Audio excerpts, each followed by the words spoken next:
राज्य में BPL list में बदलाव के लिए सरकारी नियम लागू किए जाएंगे। जिनके पास पक्के घर हैं, जो इनकम टैक्स देते हैं या जिनकी आर्थिक स्थिति अच्छी है, उन्हें अब बीपीएल लिस्ट में नहीं रखा जाएगा।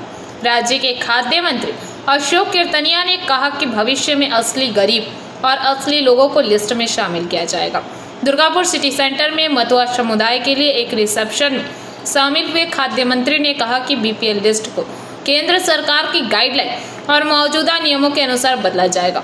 उन्होंने यह भी आरोप लगाया कि पहले कई योग्य लिस्ट से बाहर हो गए थे, जबकि कई अयोग्य लोगों ने सरकारी फायदे उठाए हैं।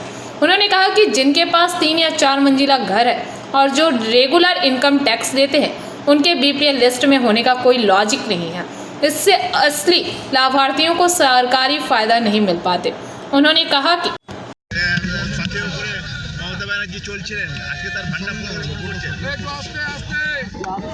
দেখুন, ব্যাপারটা যেটা 21শে জুলাই সম্পর্কে কম কথা বলাই ভালো, কারণ আছে 21শে জুলাই আন্দোলনটা তো অ্যাকচুয়ালি করেছিল কংগ্রেস। অ্যাকচুয়ালি 21শে জুলাই আন্দোলন করেছিল কংগ্রেস বাম জমানায়। সেই প্রোগ্রামটাকে মমতা ব্যানার্জি দীর্ঘদিন যাবৎ হাইজ্যাক করে প্রোগ্রামটা চালিয়েছে। এবার দেখবেন 3-4 জায়গায় 21শে জুলাই হচ্ছে। তৃণমূল মনে হয় কোন তৃণমূল, ভালো তৃণমূল, খারাপ তৃণমূল, তারা দুটো প্রোগ্রাম করছে, কংগ্রেস একটা প্রোগ্রাম করছে। এবং যেটা দিল্লির বুকে সব থেকে আশ্চর্যজনক ঘটনা, যেটা দিল্লির বুকে হতে চলেছে 21শে জুলাই, এবং কাকলি ঘোষ দস্তিদার যে কথাগুলো বলেছেন 21শে জুলাই নিয়ে, সেটা খুব মর্মাহত কথা। এটা এ ধরনের কথাবার্তা সভ্য সমাজে কাম্য নয়। যেটা হচ্ছে সে তৃণমূলের কালচার এখনো তাদের শেষ হয়নি। রেশনে যে প্রায় 1 কোটি নাম আগে বাদ গেছে, তারপরে এসআইয়ের ধরুন প্রচুর নাম বাদ, এগুলোকে কিছু কি হচ্ছে, আরো নাম বাদ, সব প্রচুর নাম বাদ আছে। এবং সেন্ট্রাল গভর্নমেন্ট একটা নোটিফিকেশন ইস্যু হয়েছিল এর আগে, যেটা আমি ডেটটা আপনাকে বলতে পারছি না।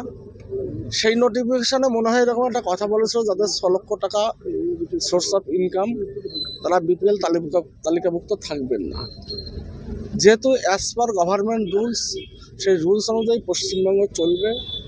বিগত দিনে 34 বছরের বাম জমানা, 15 বছরের তৃণমূল জমানায় যারা বিপিএল তালিকাভুক্ত হওয়ার দরকার ছিল, তারা বিপিএল তালিকাভুক্ত হয়নি। গভর্নমেন্টটা সম্মানীয় শুভেন্দু অধিকারীর গভর্নমেন্ট, যারা ন্যায্য বিপিএল তালিকাভুক্ত হওয়ার কথা, তারা আগামীতে ন্যায্য বিপিএল তালিকাভুক্ত হবে এবং তাদের সত্যিকারের যাদের দরকার সরকারি সাহায্য, তারা সেটা সেন্ট্রাল বলে একটা চালু হয়েছে।